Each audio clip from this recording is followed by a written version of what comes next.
You know, when the anime covers the piece of a flashback, it's going to be really upsetting now.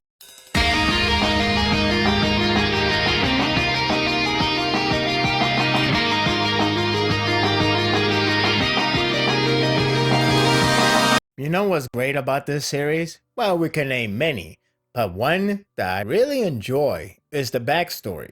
Whether it is kind, heartwarming, or depressing, it's very well told that deeply define the characters today.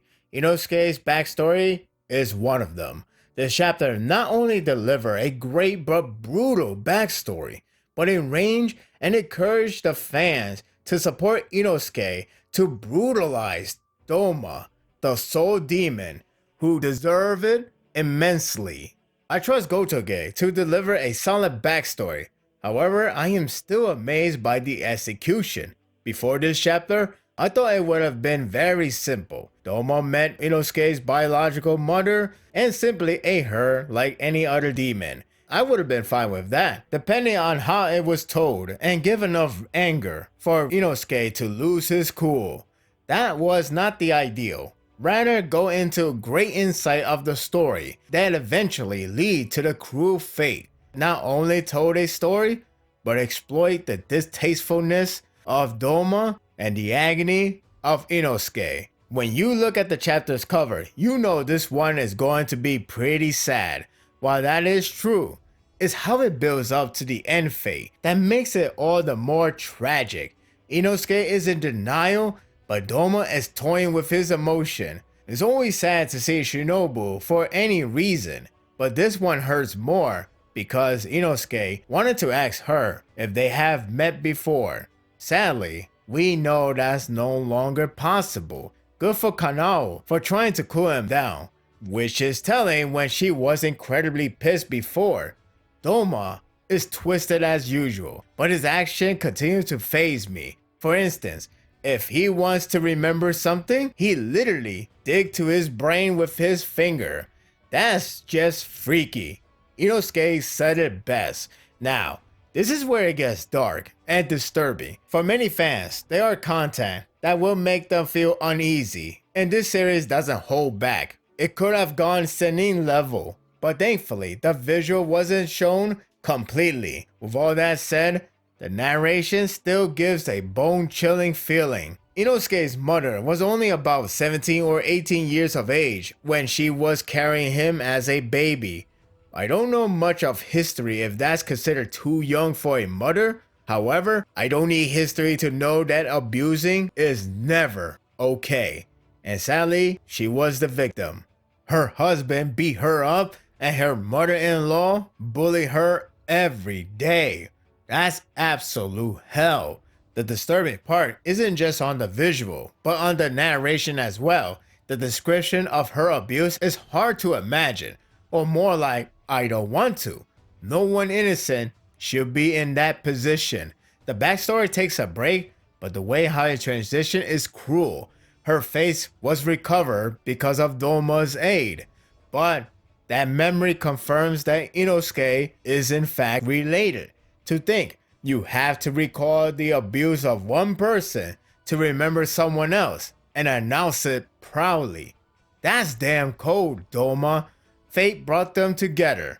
Call it a miracle if you want, but this is torture. The action is short but impactful. I cringe when Inosuke took an X slash. Thank God for Kanawa to save him in time, especially for her speed.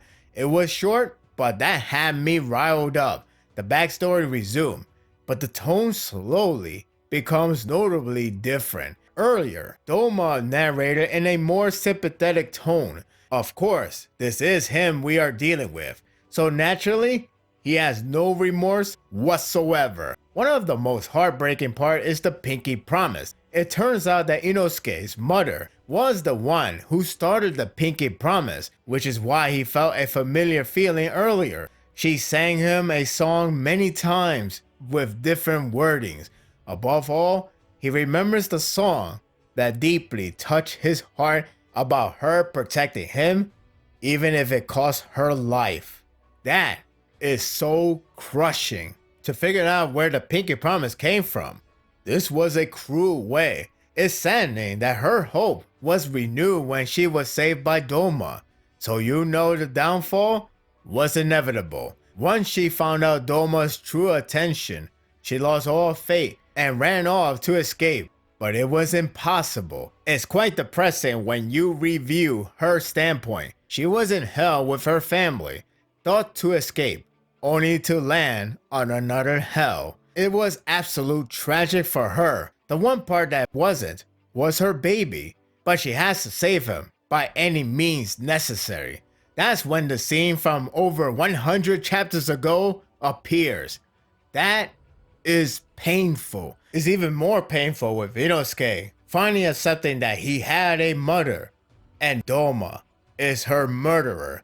Doma is such a savage villain that made me hate him even more than ever.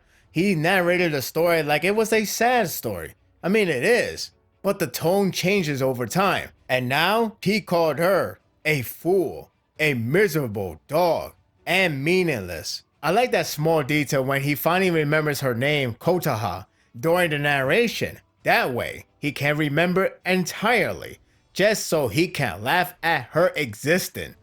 Damn. In all seriousness, writing perspective, he's a hell of a villain. From his expression to his mannerism, if you can even call it that, he nails it. Inosuke is a joy to watch, but this time, I feel so bad for him. Each breaking points have him react differently, from denial to anger to sadness, and finally to completely rage. He didn't even think he had a human mother until now. It's saddening that he now remembers the warm feeling of motherly love.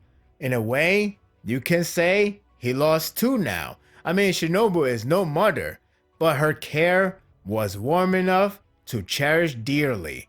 As for his range, oh man, he is incredibly pissed. He doesn't want to cut his neck. He wants to send him straight to hell. Translation? Carnage. As sad this chapter was, the ending left me incredibly hyped.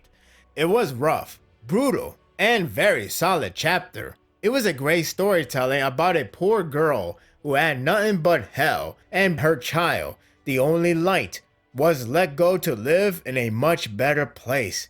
I felt sympathy for both mother and son Inosuke. Doma is an enticing villain, so much so, I really hate him. It's all the merrier to root for the demon slayers and hope Doma get the worst possible death. It's worth noting that he remembers everything, so no Akaza's ending for him. The ending got me exhilarated for the next chapter. It's time for Pig Assault. This time, it will be a massacre. And that will do it for the review. I hope you enjoyed this one. I have seen people saying that Doma should not die. If this is the last arc, well, he has to die, right? But if it's not the last arc, I don't mind him living longer because he has been a hell of a villain. Even if he does die here, he will still be remembered as a one hell of a villain. That's how good he has been written so far. It's only a matter of how he will be defeated. What do you think of this chapter? How bad do you want to see Inosuke destroy Doma? Share your thoughts in the comment section. If you like this and want more of this, subscribe to my channel and my world will be yours to stay. Until next time, take care.